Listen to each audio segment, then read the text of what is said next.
So a little hack golf update then. We shot the David Seaman episode literally the day before we went into lockdown, so we've not been able to get out and film. But the course is reopened a couple of days ago, even though we can't film yet. For me, as a pretty average golfer, it was a cool day because I got my first ever hole-in-one. I think I just got my first hole-in-one. Look, Paul's taking it. Come on! Is it in?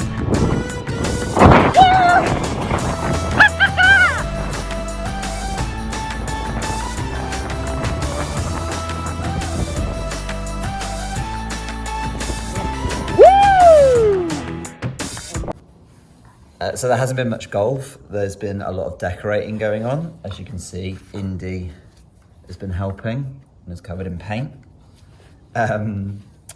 We've been thinking about how we can sort of keep doing podcasts until the courses allow us to sort of film properly.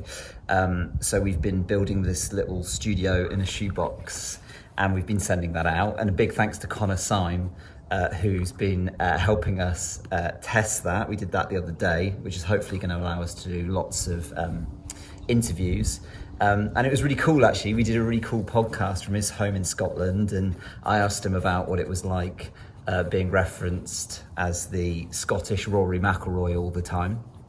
One thing I hear a lot of is he's going to be the Scottish Rory McIlroy. Like that's like how many times have you heard people say that to you? Do you feel a lot of pressure from, you know, when you're doing more media interviews now? You've got big signings. You're with Modest Golf. You know, you signed with Adidas. You know, this is like, geez, this is like massive stuff. Yeah. How do you carry that, and how does it feel? It's really, really challenging to come out and be successful in the European Tour right away, or even being successful in the Challenge Tour right away. I think until you've been on there, it's really such a big achievement even to get off the Challenge Tour top 15 to think, because you know, you're looking at all the archives. I've been following a lot of that from those guys on social media recently.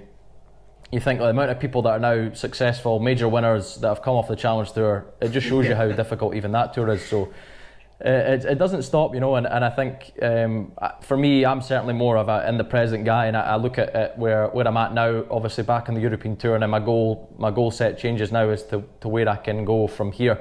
Obviously last year was Challenge Tour, and it was a very simple goal to try and get straight back on the European Tour, which I managed to achieve, and then we'll try and push on. But as for Rory McIlroy's records, I think that's going to have to hold off for a few years.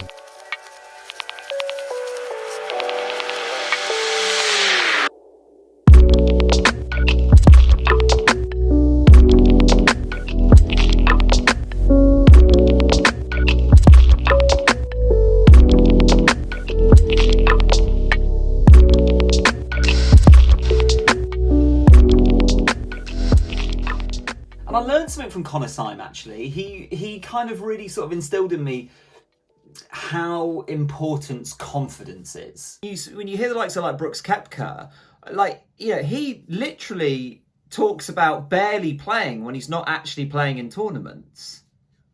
So much of it is mentality and belief in what you're doing, and like at that, you know, he might be number one again at some point soon, and you think like that those guys have such belief in their ability that they don't need to hit thousands of balls a day to keep that belief, or keep that, you know, there's so many different ways to swing a golf club. You know, you could swing it here, there and everywhere, but ultimately if you believe you're going to hole a putt, or if you believe you're the best, there's so much, you're probably 95% of the way there to becoming an absolutely brilliant golfer. Do you know what I mean?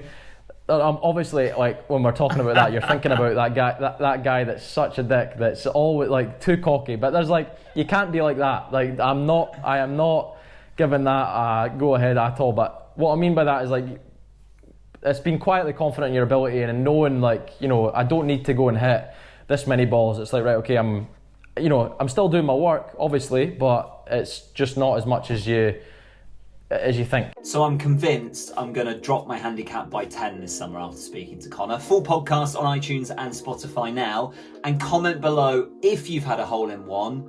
how many, where was it, what were you hitting? We want to know about it and we'll put it on the podcast.